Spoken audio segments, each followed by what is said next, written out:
I don't give a good hot dog if Kasey Dunn has a video of Mike Gundy, a Gundy, heck, any Gundy, performing fellatio at a donkey show in Mexico. Dunn's got to go. You're a man. He's a man. So be a man. Go grab your big boy panties out of somebody's purse and prove to the fan base that you still care a little bit and, I don't know, fire somebody. You are Locked On Oklahoma State, your daily podcast on the Oklahoma State Cowboys.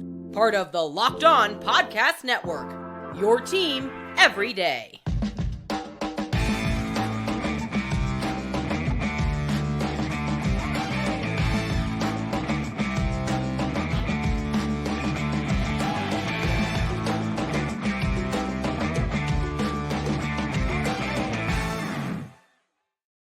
Howdy, y'all, and hello, all. Welcome back to Locked On Oklahoma State, your daily stop for all things cowboy and cowgirl related. My name is Cody Stovall. I want to thank you kindly for stopping by to make this your first listen here on Locked On Oklahoma State. We're available on every single podcasting platform, visually as well on YouTube.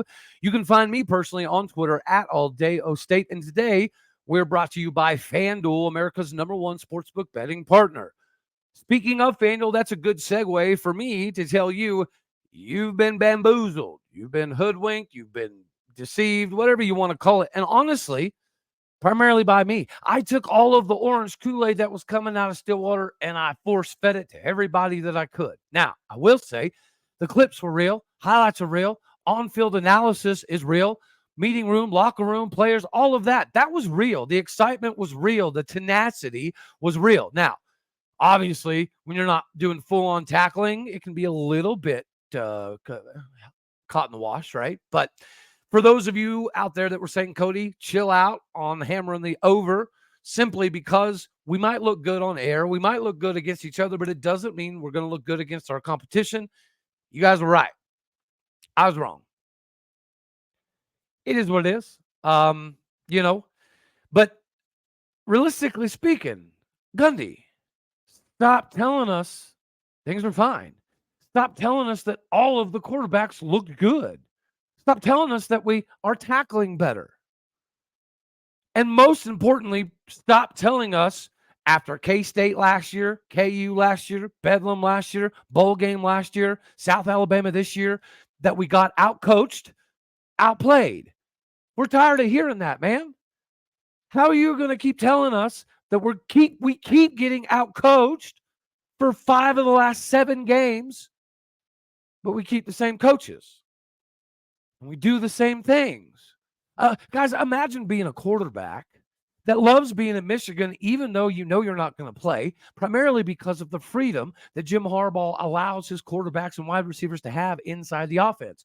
And now also imagine that you go to Waco, Texas, and you tell everybody and their mom that you're a Baylor Bear, and you're driving to go pack your bags in Ann Arbor to move to Waco. And then on the way, you stop in Stillwater and you get sold, hey, what you did at Michigan, we're actually going to start doing here. So everything you loved about Michigan, guess what? You can love it about Stillwater too. And then also imagine that you tell one of the highest rated running backs in the history of Oklahoma State that he should definitely come back because he's going to be a bell cow. We're going to be a more power-oriented offense. He's going to get the ball more. We're going to bring in Elijah Collins from Michigan State, who almost rushed for 1,000 yards, to be a compliment. And then we also have a home run hitter in Jaden Nixon that's going to get plenty of opportunities, plenty of carries, and plenty of plays out of the backfield. And then all of this stuff not happening. Now imagine that you're in a situation where you're trying to get other places to buy off Charlie Dickey's contract, and you can't do it, and nobody wants to buy his contract, so you just keep him. No, man. Somebody, somewhere, has the money to get rid of a coach that's dragging us down. And I had a lot of faith in Coach Dickey this season because of us doing what he's accustomed to doing. Guys, at Kansas State for 15 years, they probably threw, 15 passes a game? So we understand some of the deficiencies in the pass protection. Yet here we are running a crazy, wild, spread open Texas Tech style of offense. And then on top of that, right, take your imagination and then ponder this one. What if you name Gunnar Gundy the starter? And then Gunnar Gundy comes to you and Kasey Dunn and says, I'm not comfortable starting. I don't want to start. Imagine the deficiencies that we have in coaching already. And then you're going to expect them to completely basically scrap the game plan that you started the game with to establish some of the running game. And then instead try to take the passing game that was designed for Bowman to come in after Gunnar Gundy. And then you try to squeeze it all together. And then after the game, you have the audacity to tell everybody, we didn't have an answer. We didn't have adjustments. And again, we've heard this before from Gundy and Dunn. We've heard Gundy make little backhanded comments about the ineptitude of the offense. We've heard Dunn make little backhanded comments about the ineptitude of his freedom to call plays. So there has been dissension between Dunn and Gundy for obviously a little bit longer than we are aware of. And then let me ask you, why would you reward the person that said that they were not ready to start with like 6.5, 7 series? Now, we knew that Garrett Rangel had to be hospitalized, had to have multiple IV bags.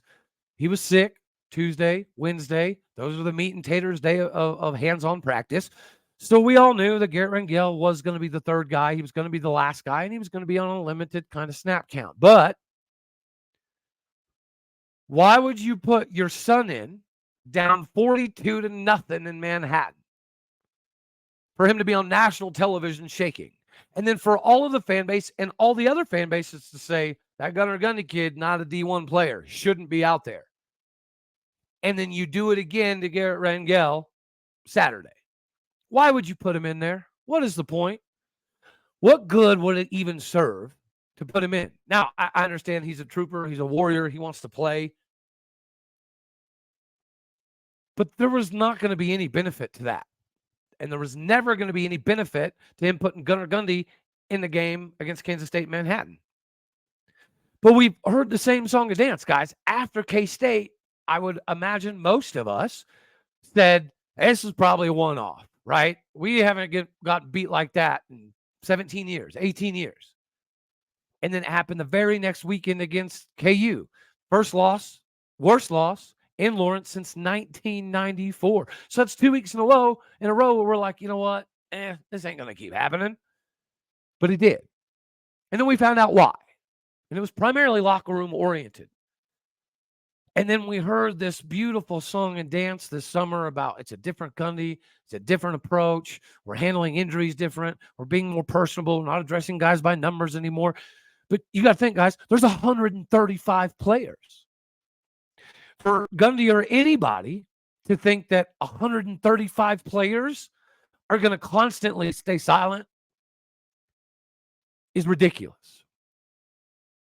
It's absolutely ridiculous. So, the sky didn't fall. It fell last year. And we knew about it. And we talked about it. And we were told it was fixed. The players believed it. I believed it. I think some of you believed it too. And part of that is definitely on me. And so I'm apologizing to y'all. I learned a lesson here. However good you look on air, however good you look against other people, however good you look compared to the previous year, it means nothing until the bullets are flying and the lights are on. I get that. All right, y'all. Another thing that I get is the need for everybody to have more peace of mind, right? Guys, I can tell you from personal experience, and that's part of all of this stuff is personally, When I went through all of the amputation and I was, hospitalized for like 6 months and all that fun jazz, my whole life has been athletic based, right? Every job I've ever had, I get promoted primarily because I was just willing to physically outwork everybody, right? Do more stuff, work more hours, take more 3 a.m. emergency phone calls. And then when I was put in a position where the use of my legs would no longer be a weapon in my arsenal, it sucked. But thank goodness there's companies out there like BetterHelp. BetterHelp is designed to help you find a way to be your best self, basically, right?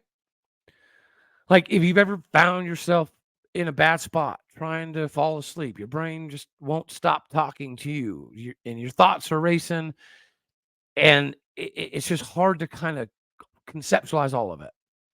There's a great way to lose all of those racing thoughts and talk through them. Therapy gives you the place to do that so you can get out of your negative thought cycles.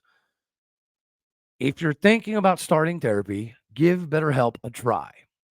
It's entirely online, designed to be convenient, flexible, and suited to your schedule. Just fill out a brief questionnaire to get matched with a licensed therapist. You can switch therapists at any time for no additional charge.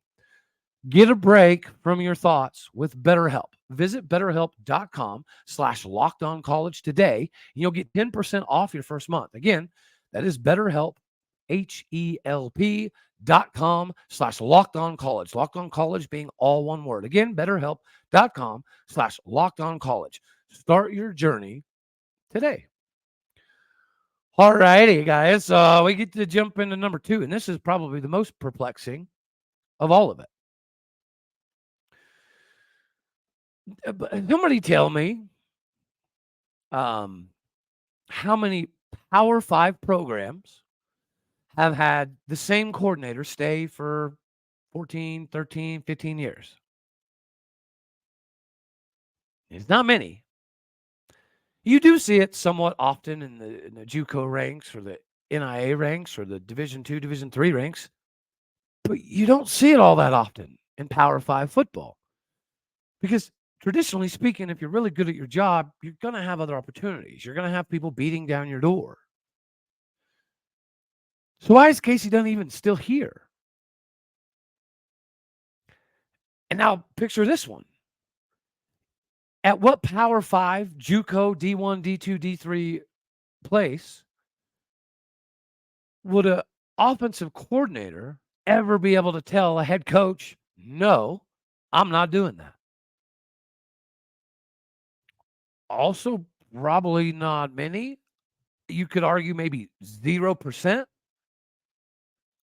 So if there's merit to the idea that Dunn was asked in the offseason to be offensive coordinator only and allow somebody like Trayson to be brought up within to coach the wide receivers on a consistent basis and or have the ability to interview for other wide receivers. Coaches, as a head coach, you don't have to ask, do you? No, you don't. You just tell. You just say, hey, bud, this is what we're doing. You can keep calling plays, but we need somebody that's 100% all day, every day, just focus on wide receivers. So that way you can focus on your play calling duties. And then him say, no, I'm good. I'll pass. I want to do both. I'm going to do both. Thanks for the consideration, though. Is that not a wild ride? That's equally as wild as your starting quarterback with the last name as a guy who's running the show saying he don't want to start. That's wild. Now, you could kick around a multitude of reasons as to why that could potentially be. The most logical answer seems to be is if you don't trust the O-line, you don't trust the game plan that's been put together, maybe you lean on the veteran guy. But then it puts the veteran guy in a bad spot, right? Because of course, Alan Bowman is going to step up and say, heck yeah, I'll do it. Garrett was sick, missed a couple of days. If Gunner doesn't feel comfortable, not ready, don't feel good, whatever it is, I'll do it. But what are we going to do about the scripted game plan? What do we do with that? Oh, we're just going to open it wide up. Okay. Now, I understand that they had an emphasis on stopping the run. But then why does Major Applewhite just dominate us with play calling? He ran when it was needed. The quarterback checked when it was needed, called audibles when it was needed, threw the ball when it was needed, completed, third downs, first downs. They averaged almost like 5 yards a carry, 4 yards a carry on first down. Brian Nardo has been a breath of fresh air and still is. A lot of the recruits are still very invested in Brian Nardo.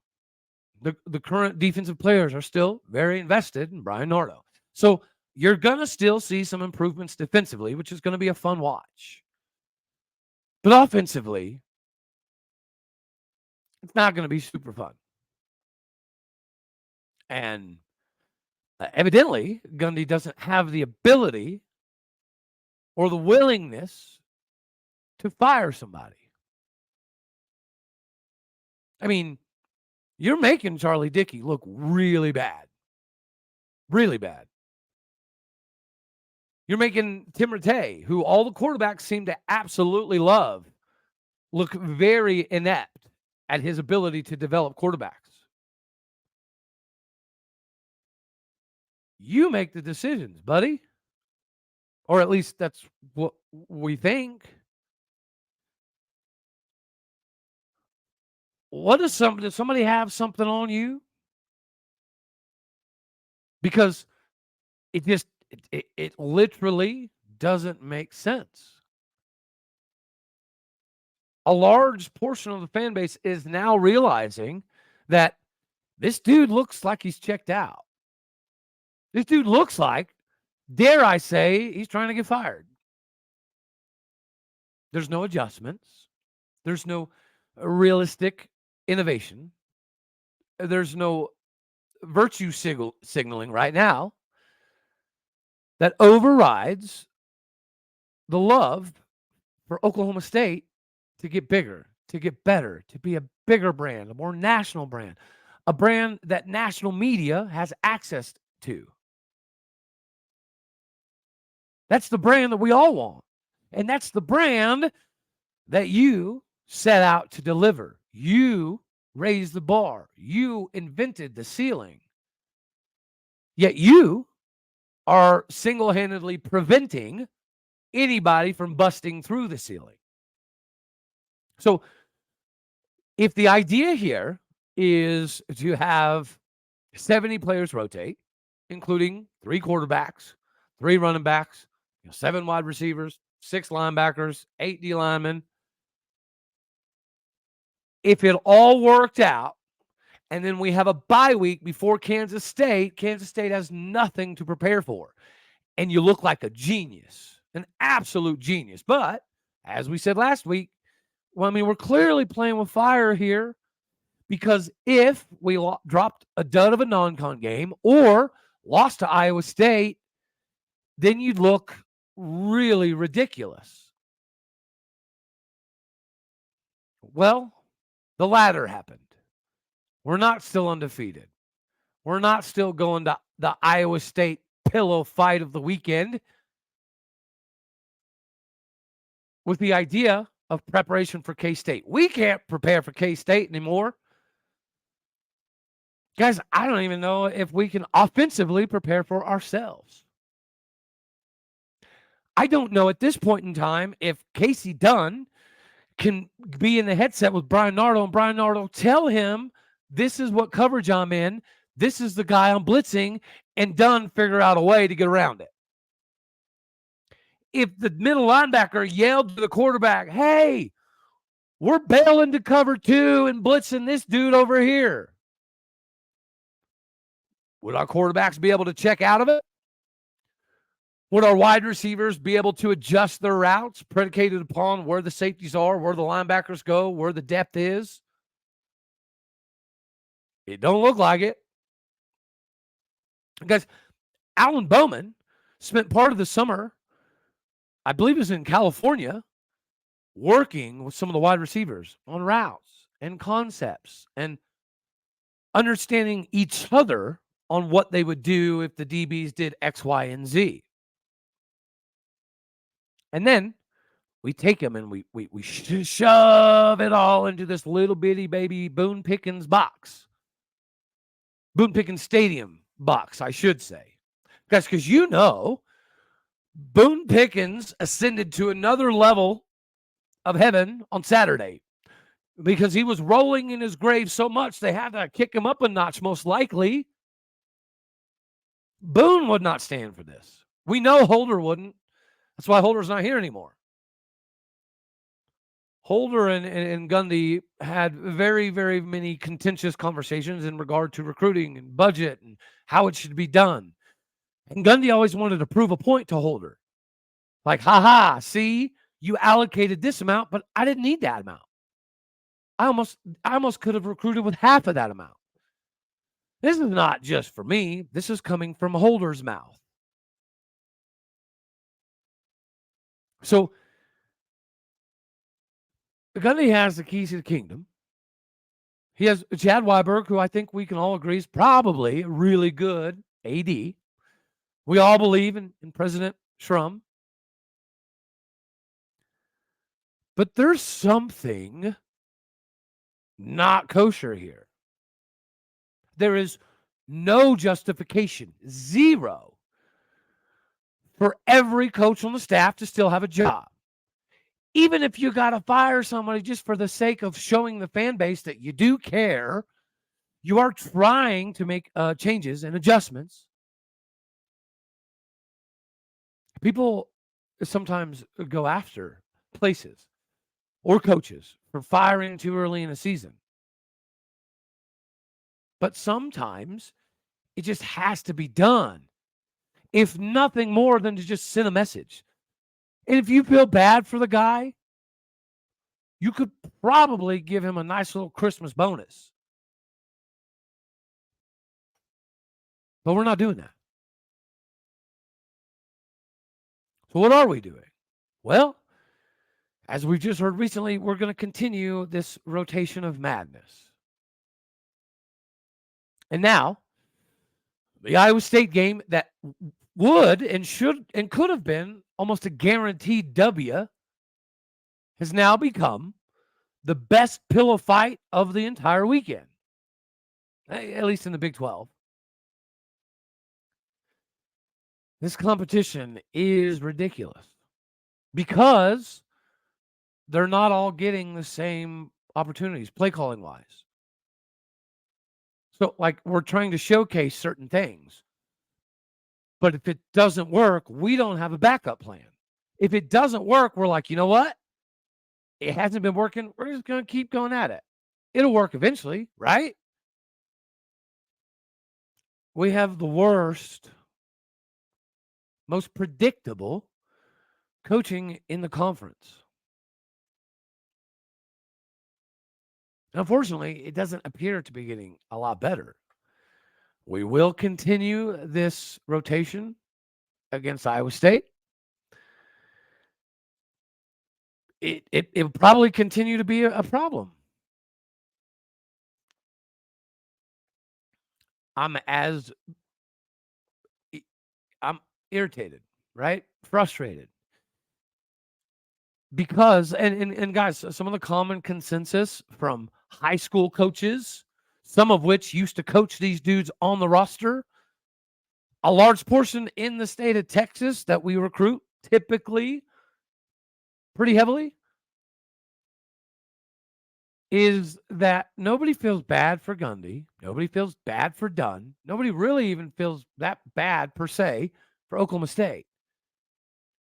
These dudes feel bad for the kids. The kids that had opportunities to transfer, but were sold a lot of cool stuff to not leave. And guys, it is true. Some of the people that transferred did try to get people to not even come with them, just get out of the situation inside the locker room in Stillwater. So if we ever want to have another conversation about a deficiency in recruiting, it's not about the budget. It's about this stuff. You cannot give people false hope and use it as your blueprint anymore. A decent amount of kids that end up at Oklahoma State are there traditionally because they don't get offers from Bama and Texas and Arkansas and OU. Right? So we make a living on guys that were recruited by North Texas and UTSA and Houston. So clearly going to Oklahoma State, it's a big upgrade and it's a big opportunity. But some of the players that know they can make an instantaneous difference are told and guided elsewhere. Perception is not always reality. But if the perception isn't great, then when do you, as a part of the cog in the machine, try to reverse the trend? And I'm not talking to y'all. I'm talking to the people at Oklahoma State. You're not doing these young men any good by pulling the wool over their eyes. You're not doing yourself or your staff or the university any good either by continuing to talk to the fan base like we're stupid. Like we don't have eyeballs. We don't have ear holes. And we don't have people that are willing to have these conversations. Because nothing ever gets better if it's never discussed. Nothing ever gets better if it's not talked about. So, before we dive into another layer, real quick, ladies and gentlemen, I do have to remind you that you can have a fun game day atmosphere and a fun experience without all the hangovers. Athletic Brewing Company is the best in the business in creating non-alcoholic brouhahas, aka beers. Now is the time to get the game changer of the week, brought to you by Athletic Brewing Company. They have completely changed, revolutionized the non-alcoholic beer game. They make non-alcoholic beers that actually taste good. They have completely changed all of the ideas behind what's cool and what's not. And their brews, great tasting, award-winning, and they beat out full-strength beers on global competitions all the time. They brew over 50 styles of craft, non-alcoholic beer, including IPAs, golden, sours, and more. They're consistently releasing limited edition experimental styles to add to the variety. They're really the fit for all times. So you can drink them anytime, anywhere, any activity, no matter what. Watch the big game or your kids' game. You can tackle work at the office, or you can you tackle your kids in practice for football. Doesn't matter. You're not going to have hangovers. First-time customers right about now can use the code LOCKEDON to get 15% off your first order online. Again, that is Locked On at checkout for 15% off at athleticbrewing.com. It is near beer. Exclusions and conditions apply. Athletic Brewing Company, the right fit for all times. All right, so when it comes to this rotation that we have coming up, with as much as a disservice that Gundy did to Garrett Rangel, I think it's only fair that he start against Iowa State. The question is that what's best for the entire team? Is that what's best for him? Is giving Ollie Gordon 3 carries what's best for him? I don't know. Is throwing the most predictable route concepts, the same route concepts that we've been running for years, beneficial? Obviously not. People don't like, being sales pitched on, all of the rainbows and the unicorns and the lollipops to find out that it's not exactly the way it is. So, in fairness, it should go Garrett Rangel, Alan Bowman, Gunnar Gundy. Simply because you rewarded Gunnar Gundy with what, 6.5 some odd series after him telling you he didn't want to start. What kind of message does that send? Which is completely ironic because last year, the dude was deathly afraid to put his son in the game because he wanted to avoid any negative connotations of, oh, look, we suck again because Gundy put his son in the game.